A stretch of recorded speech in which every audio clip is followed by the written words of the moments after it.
Los vamos a invitar a que nos ayuden a pensar, a Gustavo Vittori, a Jorge Fernández. Bueno, tienen mucho más recorrido con nosotros. Mirá que los son elegantes, no, son más jóvenes. Estamos más grandes. No, pero con algunas elecciones e historias encima, ¿no? Los viejos sabios de la tribu. Claro, si podemos ayudar, Gustavo, ayudamos. Bueno, aportamos a la reflexión de ustedes. ¿Por dónde arrancamos? ¿Es una señal de hartazgo? ¿Es un cachetazo a la dirigencia política, a los partidos políticos tradicionales?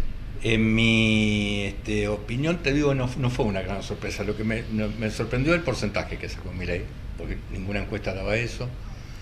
Creía que esa especie de voto castigo iba a ir más orientado a Juntos por el Cambio, que Juntos por el Cambio iba a estar en 33, el peronismo en 27-28 y Milei en 22. Este hartazgo se ve, no sé si lo charlé alguna vez con vos, Guillermo. Lo veía en clase, esta especie de hartazgo de jóvenes en general, hijos de sectores medios bajos, de sectores trabajadores, de sectores que en definitiva llegan a la universidad por fruto de lo mejor del irigoyenismo, de lo mejor del peronismo, que tenían un desencanto con ambas coaliciones gobernantes del 2015 en adelante. El desencanto es porque la democracia, ahora voy a alargar el periodo, no del 2015, la democracia no le ha solucionado los problemas, o ellos se consideran que no se lo solucionó. Y la dirigencia política, en términos generales, y acá puede ser que haya mayor inclinación de esos jóvenes a visualizar el gobierno actual, pero también visualiza el anterior, quedó claramente señalado.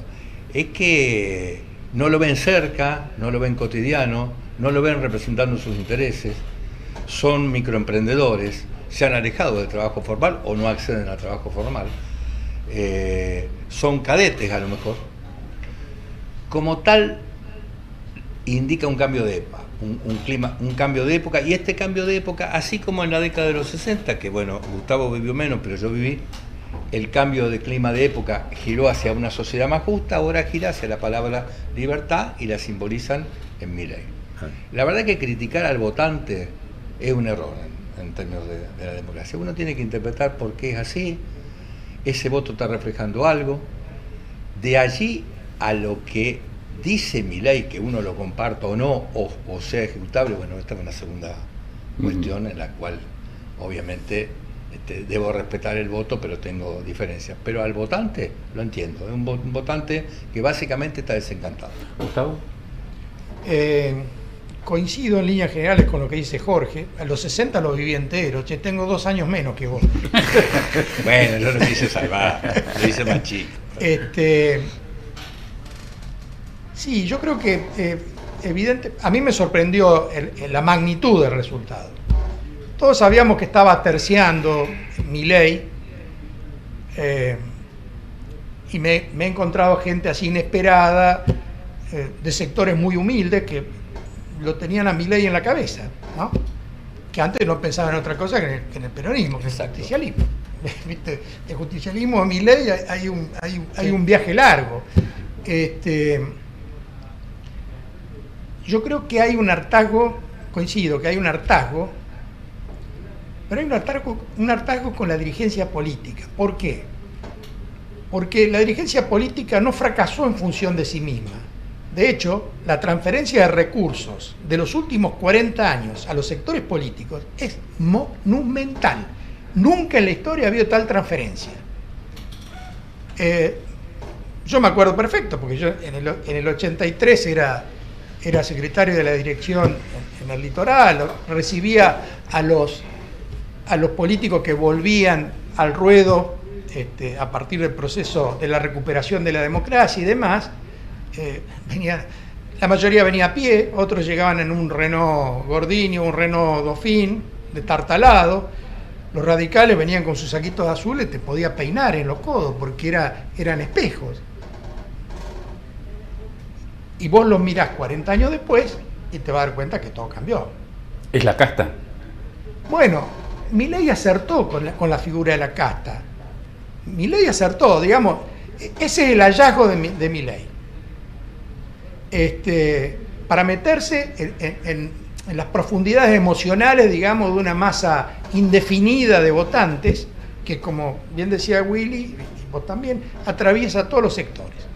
Porque acá también reducir a que esto es un fenómeno millennial es equivocado. Si bien es posible que haya muchos millennials, los millennials son todos monotributistas, o sea, están fuera de las grandes... Es una parte importante. Es una parte importante, pero acá estaba lleno de gente grande que evidentemente fue a votar y votó por mí y tomó la opción de Milei, porque digamos, toda la geografía del país fue barrida, hasta Formosa, o sea, lugares de...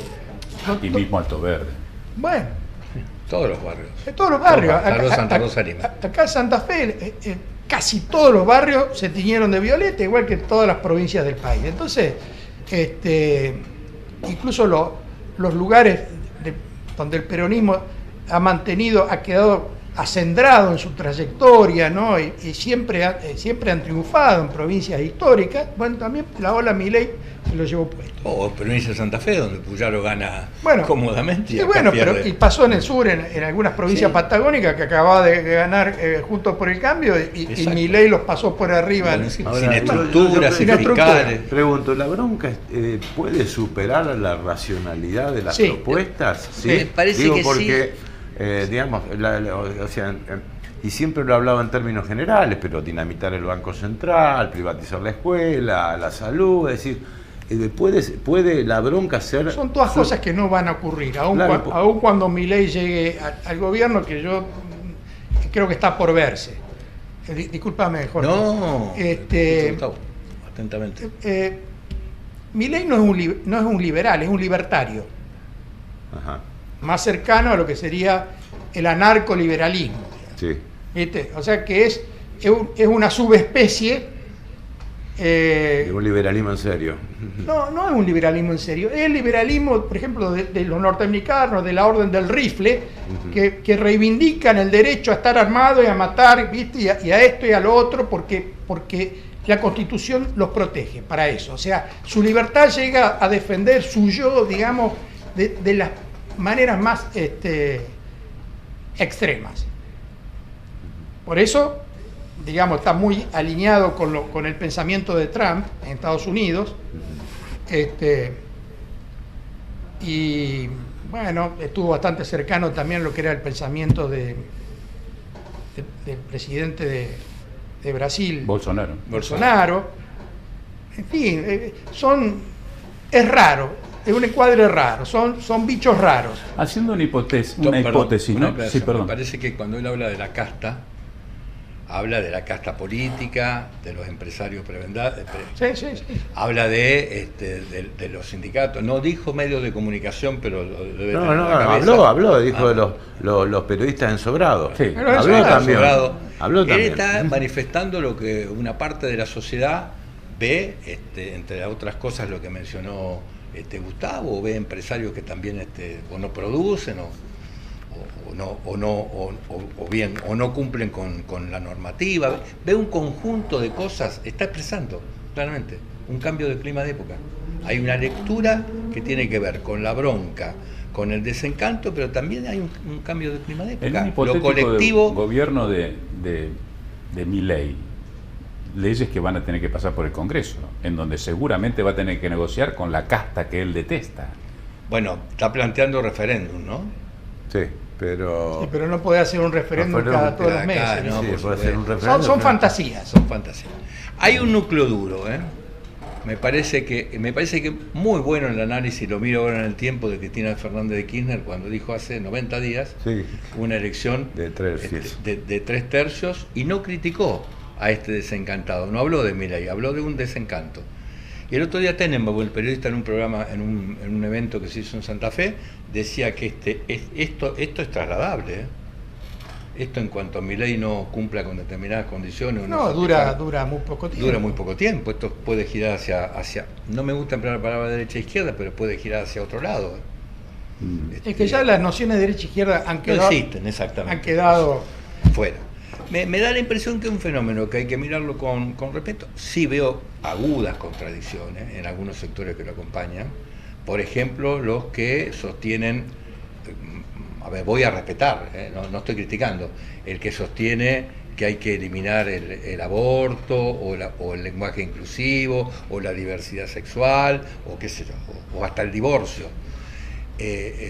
Grupos católicos, grupos evangélicos, que los veo contradictorios con lo que piensa el magisterio social de la Iglesia, que habla que el Estado es el principal responsable del bien común, no que el mercado es el que distribuye. O sea, ahí hay una mezcla, digamos, la parte ideologizada tiene mezcla, sí, o hipocresía, sí. No sé cómo No, llamarlo. tiene mezcla, y además uno de los peores problemas que va a tener que afrontar Milei en ese tiempo que viene es la cantidad de colados que va a haber, de arribistas, de oportunistas, Sí. ¿viste? Que son los que llegan más rápido ofreciéndote lo que quieras, tratando de conservar posiciones.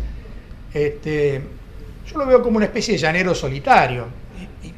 No imagino cómo un llanero solitario puede construir un gobierno en serio en un país. No lo veo. ¿Qué deben leer o qué no deben obviar las coaliciones tradicionales después de este cachetazo para tener alguna posibilidad en octubre? ¿Qué es lo que...? Porque uno piensa, dice, bueno, está bien, es un cachetazo, nos la comimos, total, en octubre nos van a volver a votar. ¿Se piensa bien si piensan así? No, Mirá, yo creo equivocado. que no, están equivocados, coincido con... Yo creo que acá, en el caso voy a hablar por una de las dos coaliciones, hay que reformularse el modo de hacer política, hay que reformularse las alianzas. Uno no puede vivir pensando que estamos en la etapa del estado del bienestar, donde había trabajadores formales y burguesía industrial o burguesía empresarial, porque hoy es un mundo distinto, o ese mundo distinto sería adecuadamente, o entre otras cosas con elementos tecnológicos como vos señalaste, Guillermo, o en definitiva va a pasar a ser lo que era en un inicio una fuerza transformadora, una fuerza que va a mantener el status quo y que va a ser Ahora, en caso de llegar a una segunda vuelta, Milei, ¿ustedes cómo se imaginan el escenario, ya sea Bullrich, ya sea Massa, confrontando con Milei? ¿Qué harán los votantes de Bullrich si el duelo es entre Massa y Milei? ¿Y qué hará el peronismo en su conjunto si el duelo es entre...? Porque están en las antípodas todos, o parecen estarlo. Mira, no. en la dialéctica de un debate presidencial, Sí. Milei es muy peligroso. No. Porque cerebra de una manera, mira, así como Freud, a través del psicoanálisis, viste todo el tema de la vinculación con el padre, él reduce todo a ecuaciones económicas. Sí. Es decir, la política la acomoda en función de ecuaciones económicas. Y la palabra casta. Bueno, la palabra casta, pero ese es el mensaje, digamos, mensaje emocional. Para captar gente. Pero en su razonamiento de fondo, yo lo veía el otro día, incluso los desvíos que pueda haber en la gente que lo llegue a apoyar, bueno, está bien, pero esa masa puede configurar un 5% sobre el 100% de los votantes. O sea, él todo lo acomoda a ecuaciones económicas y además lo maneja así. Y en el debate, mano a mano, maneja una cantidad de conceptos económicos que ningún otro de los candidatos maneja. De modo que si van a ese plano, y además es ocurrente para generar figuras graciosas, ¿no? Sí. Descalificaciones ocurrentes del adversario, que prenden como yesca, ¿viste? En las audiencias. Sí. De modo que ahí, no sé qué pasaría, pero en esos debates presidenciales que están legislados, él tiene todo lo de ganar. Lo que no sé si va a llegar a esa instancia. Sí, o sea, uno imaginaba, y esto lo hemos preguntado mucho, Osvaldo, Jorge, Gustavo, si Milei era un fenómeno mediático o si era un fenómeno electoral. Y el domingo se transformó en un fenómeno electoral. Ahora, vos nos preguntaste algo que no te respondimos. A ver. Vos estás imaginando. Yo una de las hipótesis sería Milei, Massa. Por ejemplo. ¿A dónde voy yo? Y voy a un psicoanalista para que a un freudiano, va a terminar peleándote con la figura paterna. A ver cómo hago. Sí, yo no me imagino ese escenario, pero tampoco puedo imaginar en estos tiempos una abstención del peronismo en su momento. No, yo creo que puede ser. Creo que Gustavo está insinuando que puede terminar Massa. Es parecido Bullrich, al escenario Kirchner-Menem. en la segunda vuelta? Bueno, No. representaban dos cosas muy distintas. Claro. Y Menem estaba derrotado, por eso se retiró, porque Sí, sí. en los sondeos previos quedaba muy abajo. Había un cansancio.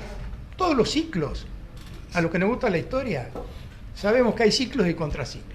Hay un ciclo que nace, surge, aparece a veces de esta manera así intempestiva, arrasadora, y hay un punto en que se agotan.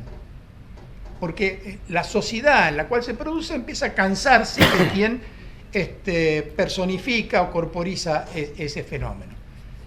Acá hay un cansancio de lo ocurrido fundamentalmente con el kirchnerismo, diría yo, de los últimos 20 años, ha ocupado 16. Hubo un fracaso también de Macri, que además Macri lo verbaliza, dice: ustedes me tienen que juzgar si cuando llegue el momento en que yo cumpla mi mandato presidencial no hemos logrado el objetivo de pobreza, De pobreza cero. ni siquiera hambre cero. O sea, son esas opciones, digamos, publicitarias que se toman de una manera equivocada porque no lo va a poder cumplir nunca, lo sabe del primer día y que se convierte... Bueno, por eso ganó, ¿no? Porque prometió, prometió eso cosas. y también por eso después la pagó muy duro en las anteriores pasos, ¿no? Gracias por acompañarnos. Gracias, ¿eh? gracias. Han sido muy amables.